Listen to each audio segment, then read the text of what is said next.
for all of my wrestling fans out there, my fellow wrestling fans, for myself, I am far from this deep wrestling fan as I once was in the Vince McMahon days. Not saying that I was a deep wrestling fan because of Vince McMahon, because I think that the product has far gone way far and beyond being better under Triple H than it has been under Vince McMahon.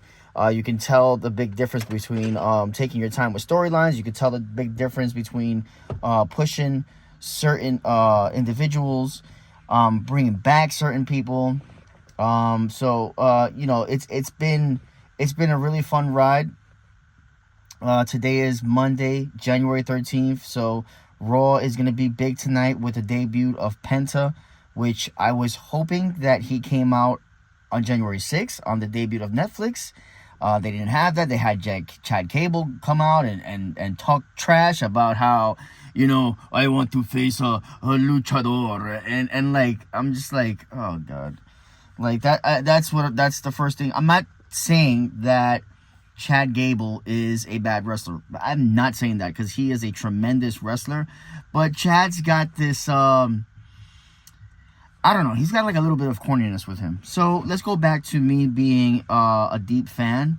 I am now a casual fan. So I dip in and I dip out. I catch what story's hot. I kind of like pay attention to stories that were hot and then dropped, and then whatever went wrong.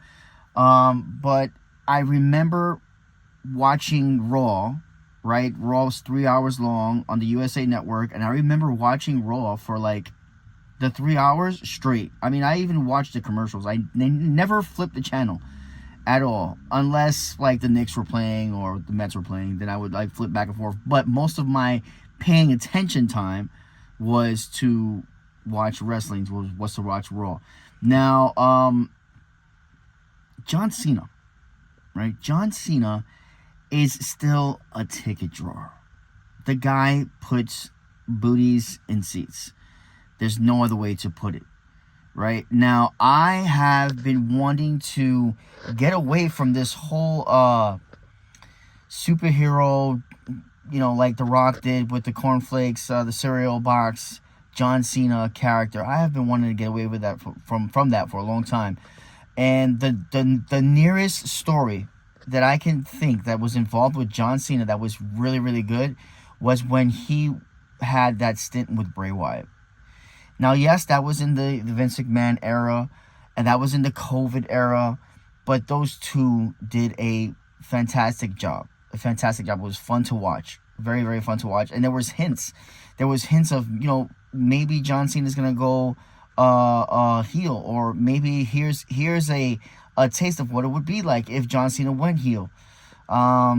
Closest was when he had the whole back and forth with Nexus.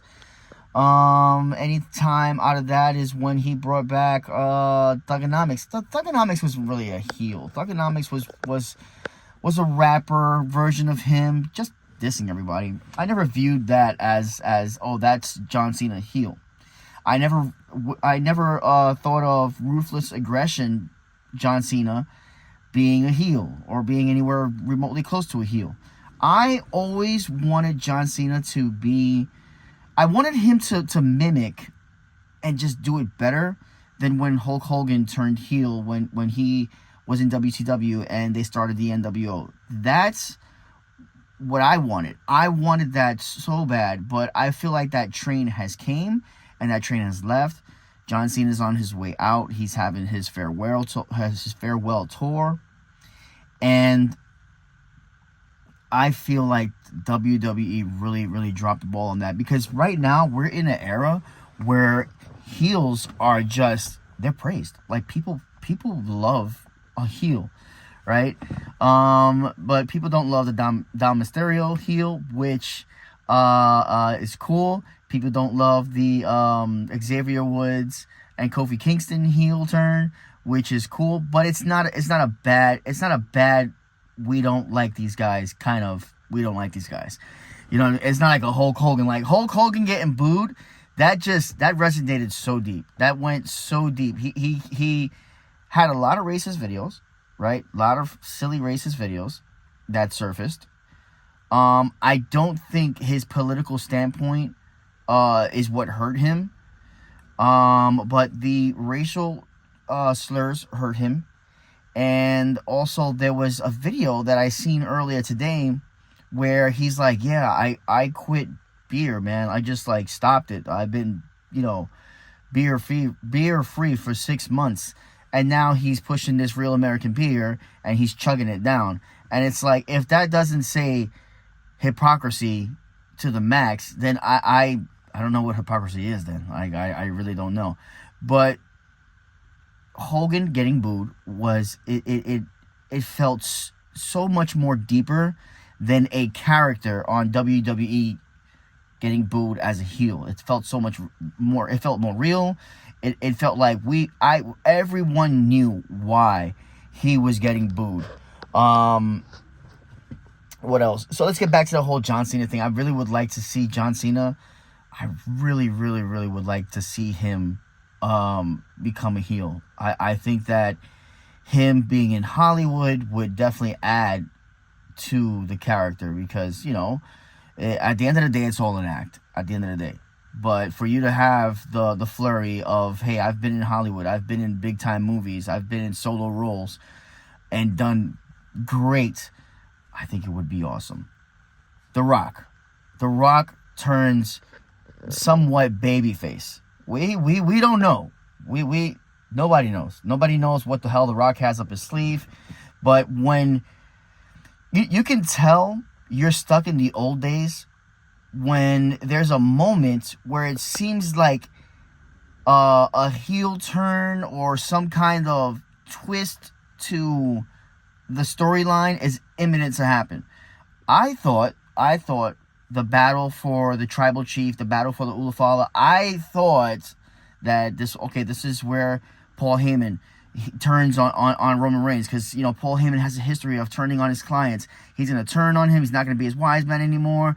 I don't know if he's going to turn on him and go to Solo, because Solo lost. So Solo lost the opportunity to have a wise man for life, right? I thought maybe he's going to turn on him and go to The Rock, but he can't go to The Rock because The Rock only makes appearances, when he's available. So that wouldn't make any sense. If they did that, I would be really scratching my head for weeks. So I thought, okay, well, maybe The Rock is going to hand over to Ulafala and he's going to, I don't know, beat down Roman Reigns, but he didn't do that. It was a moment of respect. It was a moment of turning the tides and saying, like, hey, I had my run. I brought this company to, I was a part of bringing this company to where it is today. I'm a part of the board, blah, blah, blah. This is for you now. You go and you run with this and you take this company to heights that it's never seen, along with Triple H. But, wrestling's in a good place now. I mean, WWE's in a good place. There's another company called AEW that's like, I don't know what the fuck's going on. What is going on? Well, we all know what's going on with AEW. His name is Tony Khan. But anyways, I really, honestly, speaking about that, I don't really watch AEW like that, but I do hear a lot about the bullshit that's going on. And I see a couple of things that are really good, and then I see other things that I'm just like cringing about, like, oh my gosh, like why did they do that? I really would like to see AEW really, really flourish. And you know what? They don't have to do crazy numbers. You don't have to, but you have to be competitive. You can't plummet to the point where there's no competitive at all. No competitiveness. So I would definitely like to see AEW at least keep up with the competition. And the only competition right now is WWE. AEW, it feels like there's a big promotion. It's a big company, but they're working like an indie scene, and it's definitely it's on Tony Khan. It's on Tony Khan. So, anyways, that's my take on the current wrestling stuff.